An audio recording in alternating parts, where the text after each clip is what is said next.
putting this together, for us all being here.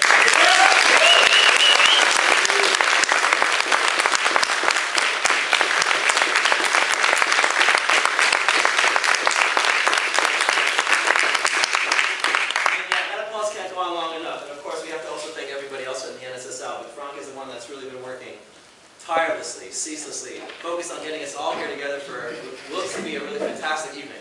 So let's get talking about some psychology. That was the give it up slide. I'll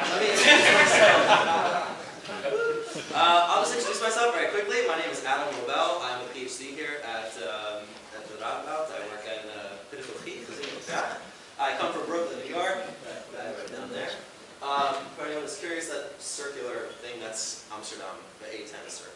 I did my bachelor's in psychology at Brooklyn College, and I did a semester abroad at the UFA in 2008, and then after that I really liked it in Amsterdam. I had a really good connection with people at the UFA, so I came back for my research master's.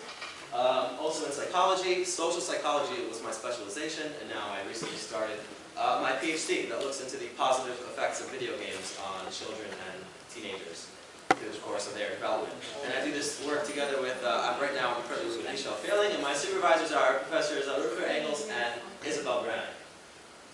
So that's about me. I'm a social psychologist, and I'm very research focused, but you may also be worried, concerned, well, as you play video games. And the answer, of course, is yes. These are some of my favorite games. I don't know if you guys see eye to eye with me. And that's pictures of me gaming. But this talk isn't about me, this talk is about you. And more specifically, I want to talk about what do the psychologists, what does the research say about your brain, you gamers, and your social skills. And I think the bigger question that I want to end off with is, what do we know about the children, our coming children and the children of today, with what happens to them when they're playing video games? So there's a great little comic that Frank posted on the NSSL website some time ago that really illustrates a lot of where the research has been focused. And that is on these cognitive influences of video games. So how is it that it changes the way we perceive our everyday world and the way that we interact with it just purely from a cognitive perspective with our problem-solving skills and the way that we, just actually physically perceive the world. And this comic looks like this. You have a little boy and his room is a complete mess. Why? Because he plays Tetris all day. And his mother comes in and says it's time to clean up the room, and now this Tetris finally pays off. Look at the beautiful room he managed to put together. And this is sort of the idea that the research has been playing with, that cognitively it's changing the way that we think. And what's really nice is, even similar to the research that we do, there's research out there that looks at what you guys are doing, playing Starcraft.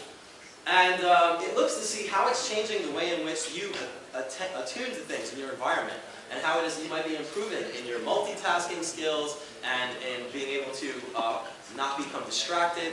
These are the types of questions that this research is asking, and what they do is they actually have surveys that they provide to you, which is what we do with our work as well, and then they use a replay file to capture a log of what you've been doing in the game. So just a little bit of a rundown of this type of research. They've been able to show that people that play adventure games, so a lot of stimulation going on screen, are really good at multitasking. And in the spatial cognition, in terms of spatial cognition, this research has been around for about 10 years as well, showing that surgeons who do microsurgeries make less errors and are even better when performing, especially surgeries involving small cameras, if they spent a lot of their life playing video games. So being engaged in this certain way is coming into becoming a tool for them later in life in a real way that is quite helpful. And on a maybe deeper level, we've also, researchers have also looked at the way in which problem-solving skills can become enhanced, how it is that video games, because of course, the fun of the game is always that challenge. You hit a wall, you don't know what to do, you have to rethink your strategy and come up with a new way of solving a problem. And a lot of research looks at that. So that's all really great findings. That's all the cognitive stuff. But again, I said I'm a social psychologist, so all of these things are just a one-on-one interaction with one thing in your environment. What about the way that we interact with it? What about the way in which kids are growing up and dealing with emotional issues? Are video games doing anything for that? And those are the types of questions that I am really interested in. And what's nice is that the research in the past 5 years has moved away from this picture of the gamer. So this sort of stereotypical guy in the basement. And some researchers have already begun just showing the social side of video gaming. How there is this massive collaborative community that gets built up around solving problems together. So when you see papers like this, an analysis of socio-emotional and task communication in online multiplayer games, how people collaborate together. We even see papers that deal with what we're here today for, coming to a LAN event and seeing how social these gamers really are. And people are even being so bold, as I read this one paper, the pro-social effects of playing a violent video game online. I mean, this is sort of speaking to, I think, our intuition, which we thought of 10 years ago when we were playing hours of GoldenEye with our friends, where we thought, oh, I'm not wasting my time. We're collaborating. We're making real friendships here. And this is all very nice research, but it's also problematic from our perspective because it's quite static. They go to these people, they see what they're doing, where they're at in their life, they see this social picture at these LAN events, but they're not actually showing, are these video games having an effect on the people? So that's what we want to do. And it's nice, like I said, that we've moved away from this picture of the gamer and we have this zeker geen sociale isolatie. There's no social isolation when we look at the gamer. So we've moved away from that, but now we really need to think about how are there effects out there? And for that, I think that we need to turn to the children and analyze them over time through the course of their development. I'm going to ask you guys a question. So here you can show how social you are with some participation. What percentage of children in the States do you think play games on a regular basis?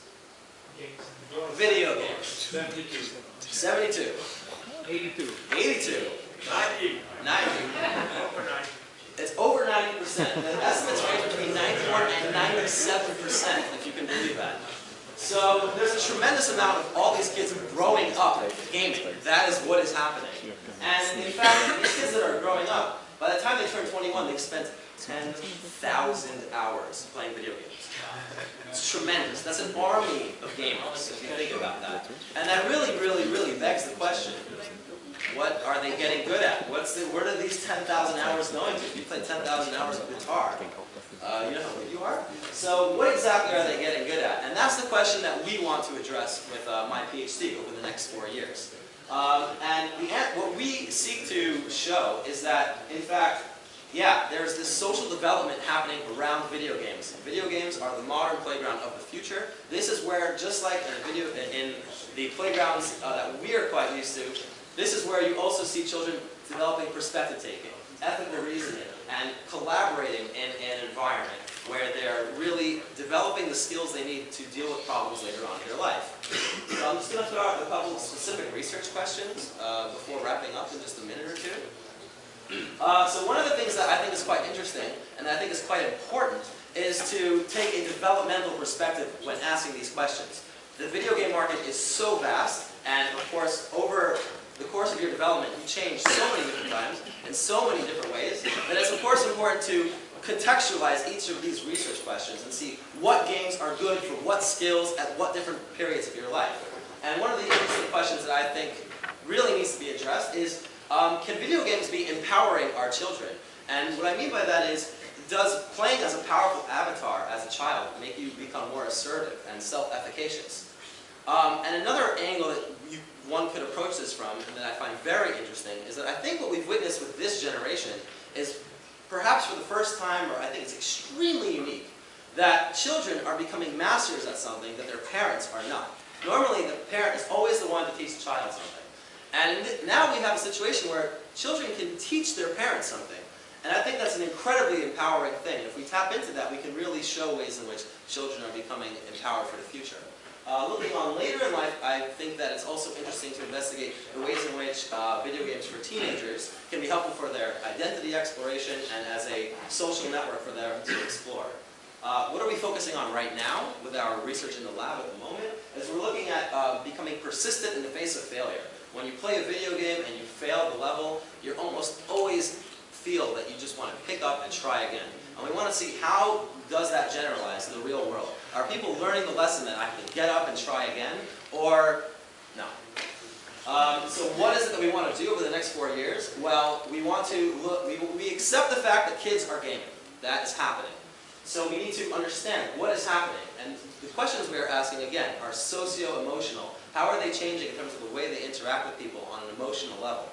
And how is it that we are going to, the only way to really answer these questions is by studying them over time and getting a complete picture of them from their friends and their peers and their parents and themselves, but also to examine real behavior, something the research hasn't really done yet. Actually see what they are really doing in settings. And that brings me to how you guys can help, and how many of you already have that I have to thank you for.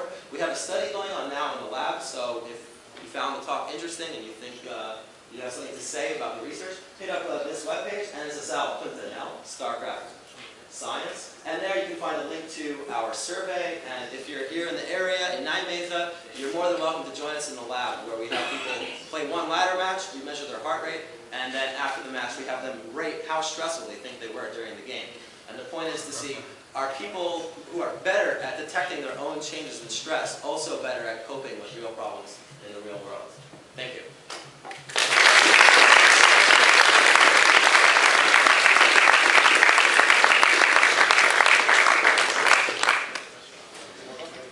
We are going to get the games sorted out, started up. We've also got speakers. Yeah, we got this kind of mic.